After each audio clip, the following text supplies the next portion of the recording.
encore une fois, merci pour l'opportunité renouvelée que vous me donnez de m'adresser à tous ceux qui nous regardent à travers les réseaux sociaux et bien sûr par le biais de la télévision pour répondre aux différentes questions qui me sont régulièrement posées et qui portent essentiellement sur des thèmes à la disposition du plus grand nombre, à l'avantage, au bénéfice et à la bénédiction du plus grand nombre de personnes.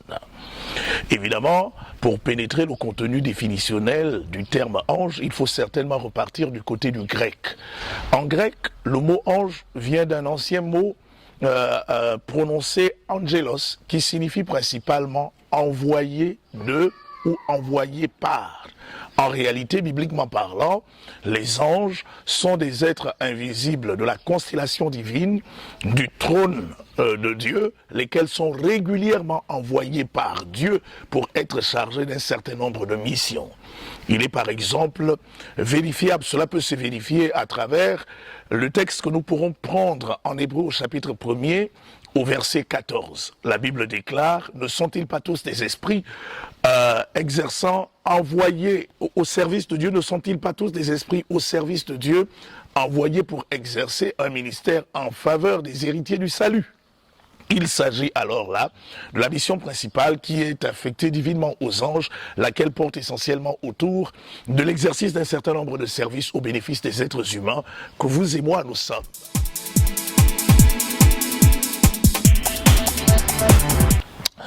Bon, il faut déjà dire qu'autour du trône de Dieu, les anges ne sont pas les seuls êtres créés qui gravitent dans ce qu'on appellera la constellation divine. Il y a plusieurs êtres invisibles sur lesquels s'appuie Dieu pour la manifestation de son règne, la manifestation de sa gloire, l'établissement de son autorité dans ce qu'on appellera l'espace créé et d'ailleurs même l'espace incréé. Il existe évidemment une hiérarchisation des anges. Bibliquement parlant, la hiérarchie angélique la plus connue s'articule autour de ce qu'on appelle les anges, les archanges, les séraphins, les chérubins. Mais ceux qui ont fait un peu d'angéologie se souviendront que, au-delà de ces êtres dont je venais de faire tantôt mention, on parle également des trônes, des dignités, des autorités, des dominations, des principautés divines. Il est important de rappeler aux uns et aux autres que chacun de ces grands groupes, formés et créés par Dieu, est chargé d'une mission spécifique dans le cadre de l'accomplissement des missions pour lesquelles ces êtres ont été créés. Donc il faut le rappeler.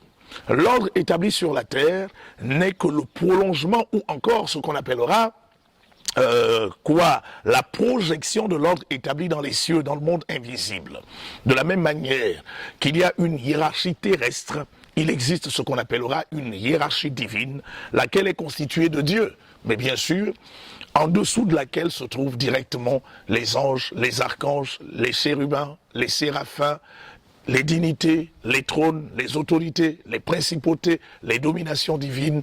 Nous aurons certainement l'occasion, lors d'un thème beaucoup plus approprié, de pénétrer le contenu suffisamment profond de chacun de ces différents groupes pour amener les uns et les autres à comprendre de quoi il s'agit exactement. Voilà.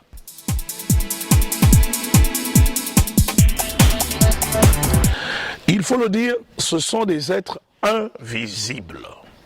Ce sont des êtres qui gravitent autour de ce qu'on appellera le trône, le règne, la constellation de Dieu. Ce sont des êtres invisibles. Toutes les fois qu'un être invisible va apparaître au contact d'un être humain, il va être obligé d'emprunter un corps lequel lui permettra d'apparaître. C'est d'ailleurs pourquoi les différentes apparitions angéliques au bénéfice des êtres humains, du point de vue biblique, je dis bien les principales apparitions, ça a toujours été des métaphores humaines qui ont été utilisées pour venir s'adresser aux autres êtres humains. Ça veut dire en d'autres termes quoi?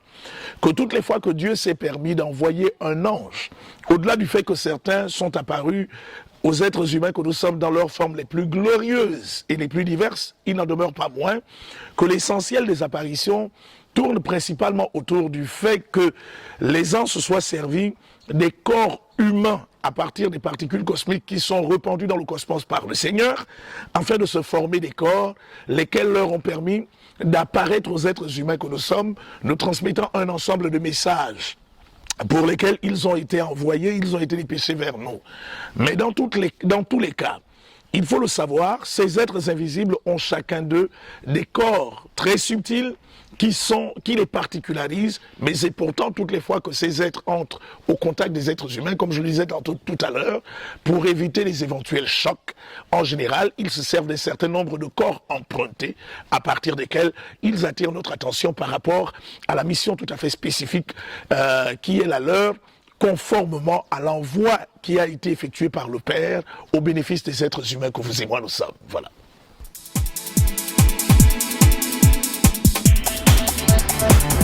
Non, il est formellement interdit de prier ou de supplier les anges.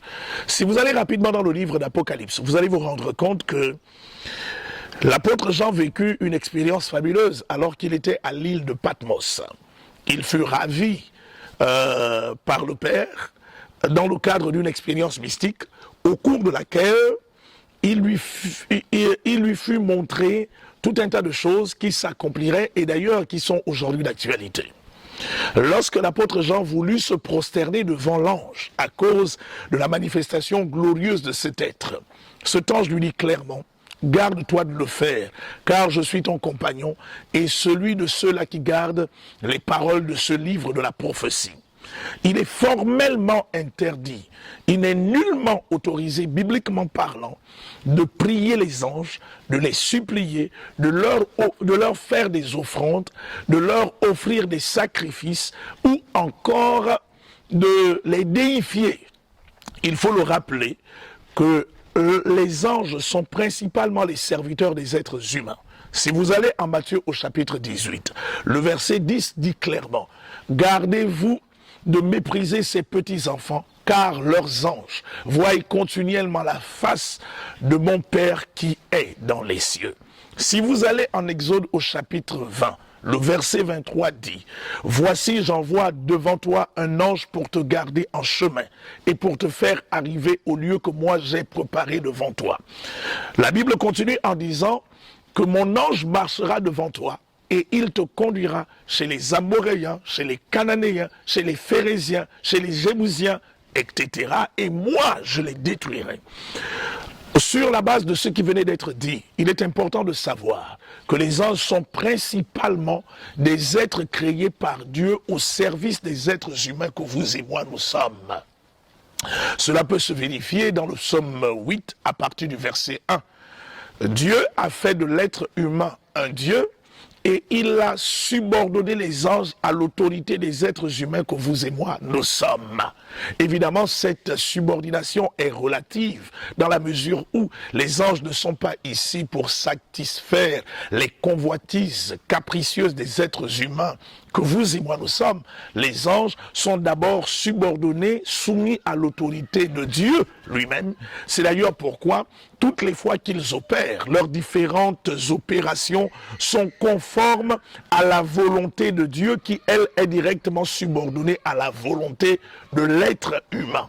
Donc, il faut le dire, les anges étant des serviteurs de l'être humain, les serviteurs des humains, il n'est nullement question de leur offrir des chants, de leur faire des offrandes, de leur offrir des sacrifices, encore moins de les prier. Un serviteur n'est là que pour recevoir des ordres d'exécution, et bien sûr qu'il exécute, voilà.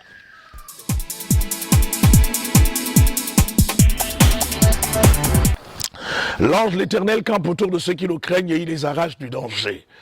Dès lors que les anges sont des êtres créés par Dieu à son service pour exercer un ministère en faveur des héritiers du salut, il n'en demeure pas moins que la relation est une relation suffisamment étroite.